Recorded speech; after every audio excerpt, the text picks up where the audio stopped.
జరుగుతుంది. పిల్లలు కూడా చదివించగలుగుతున్నాము. చాలా మంది మాలాంటి పిల్లల వాళ్ళు ఈ ఫ్యాక్టరీకి వచ్చి ఎంతో మంది ఏర్పడుతున్నారు. ఉపాధి కలుగుతుంది. అయితే ప్రస్తుతం ఈ పరిశ్రమ ముందు ముడిసరికే ప్రధాన సవాలుగా మారుతుంది. స్థానికంగా దేశీయంగా అవసరమయ్యే స్థాయిలో ముడిజీడి అందుబాటులో లేకపోవడంతో ఇతర రాష్ట్రాలతో పాటుగా విదేశాల నుంచి కూడా సరుకు తెచ్చుకోవాల్సి వస్తుందని పరిశ్రమ వర్గాలు చెబుతున్నాయి. దీనికి తోడు జీడి తోటల్లో పాత చెట్ల కారణంగా దిగుబడులు తగ్గిపోతున్నాయి. దీంతో రైతులు, ప్రాసెసింగ్ యూనిట్ నిర్వాహకులు ఇబ్బంది పడుతున్నారు. మా అమ్మ నాన్నలు ఇప్పుడు చిన్నప్పటి నుంచి ఈ ఫ్యాక్టరీలోనే ఉంటున్నారు. మేము అలాగే ఇక్కడ ఈ ఫ్యాక్టరీలోనే పనిచేస్తున్నాం. సడన్గా పిక్కల రేట్లు పెరిగిపోయి బడ్డీ అయిపోతే మాకు ఇబ్బంది అయిపోతుంది. ఈ పని మీద మేము ఆధారపడి ఉన్నాం. బయట పనికి గట్రా మేము వెళ్ళాం. ఈ ఫ్యాక్టరీ పనుల్లోనే ఉంటాం. మేము ఎక్కడ మాకు అలవాట్లేదు. ఇక్కడ ఈ పనే మాకు అలవాటు అయ్యి ఉన్నది చిన్నప్పటి నుంచి. ముడిసరుకు కొరతకు ధరల సమస్య కూడా తోడవుతుంది.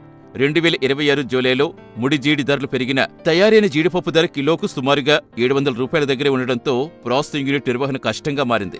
పెరిగిన ముడిసరుకు ధర, ఉత్పత్తి వ్యయానికి తగిన ప్రతిఫలం మార్కెట్లో రావటం లేదనే ఆందోళన పరిశ్రమ వర్గాల్లో వ్యక్తమైంది. ఈ పరిస్థితుల్లో పలాస, కాశీబుగ్గ ప్రాంతంలో ప్రాసెసింగ్ యూనిట్స్లో జూలై 24 నుంచి ఆగస్టు 2 వరకు 10 రోజుల పాటు ఉత్పత్తి నిలిపేయాలని పరిశ్రమ సంఘం నిర్ణయించింది. పలాస జీడి రంగం ఎదుర్కొంటున్న ఆర్థిక ఒత్తిడికి ఈ పరిణామం అద్దం పట్టింది. డ్రమ్ రోస్టింగ్ వచ్చింది. ఈ డ్రమ్ రోస్టింగ్ వల్ల కాలుష్యం నియంత్రణ కమిటీ వాళ్ళు ఆ డ్రమ్ రోస్టింగ్ ఆపమన్నారు.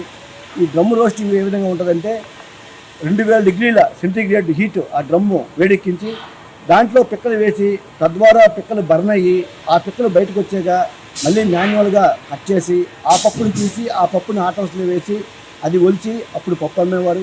ఆ పప్పు చాలా టేస్ట్గా ఉంటుంది.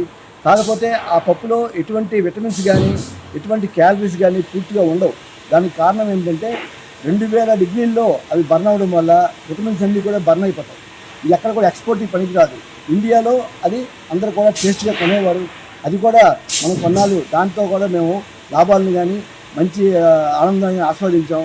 ఈరోజు టెక్నాలజీ పెరగడంతో జిఎస్టీ విధానంతో ఎవరైతే మా దగ్గర జీడిపప్పు కొనేవాళ్ళో వాళ్ళే ఈ టెక్నాలజీతో ఫ్యాక్టరీని పెట్టుకొని వాళ్ళే పిక్కలు ఇంపోర్ట్ చేసుకొని అది చేయడం వల్ల వాళ్ళతో మేము పోటీ పడలేకపోతున్నాం. జీడి రంగం నిలకడగా ముందుకు సాగాలంటే సాగు నుంచి విక్రయం వరకు మొత్తం వ్యవస్థను బలోపేతం చేయాల్సిన అవసరం ఉందని ఈ రంగానికి సంబంధించిన అధ్యయనాలు సూచిస్తున్నాయి. పాత తోటల స్థానంలో మెరుగైన దిగుబడినిచ్చే మొక్కలు ప్రోత్సహించడం, ప్రాసెసింగ్లో ఆధునిక సాంకేతికత అందుబాటులోకి తీసుకురావటం, నాణ్యతా ప్రమాణాలు మరింత మెరుగుపరచడం కీలకంగా మారుతున్నాయి. కోల్డ్ స్టోరేజ్లు, గిడ్డంగుల వంటి మౌలిక సదుపాయాలతో పాటు జీడి ఆధారిత, విలువ ఆధారిత ఉత్పత్తుల తయారీపై దృష్టి పెడితే కొత్త మార్కెట్లకు చేరుకునే అవకాశం ఉంటుంది.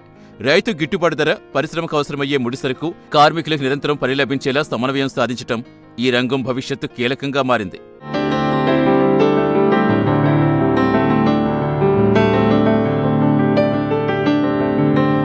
పలాస జీడిపప్పు రుచితో వినియోగదారుడి మనస్సు గెలిచింది. ఉపాధితో వేలాది కుటుంబాలకు ఆసరాగా నిలిచింది.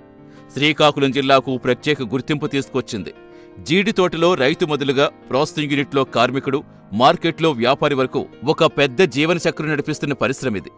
మారుతున్న మార్కెట్ పరిస్థితికి అనుగుణంగా ముడిసరుకు లభ్యత పెంచి ఆధునికీకరణ, మౌలిక సదుపాయాలు, విలువ ఆధారిత ఉత్పత్తులకు ప్రాధాన్యం కల్పిస్తే పలాస జీడిపప్పు తన ప్రత్యేకత నిలబెట్టుకుంటుంది.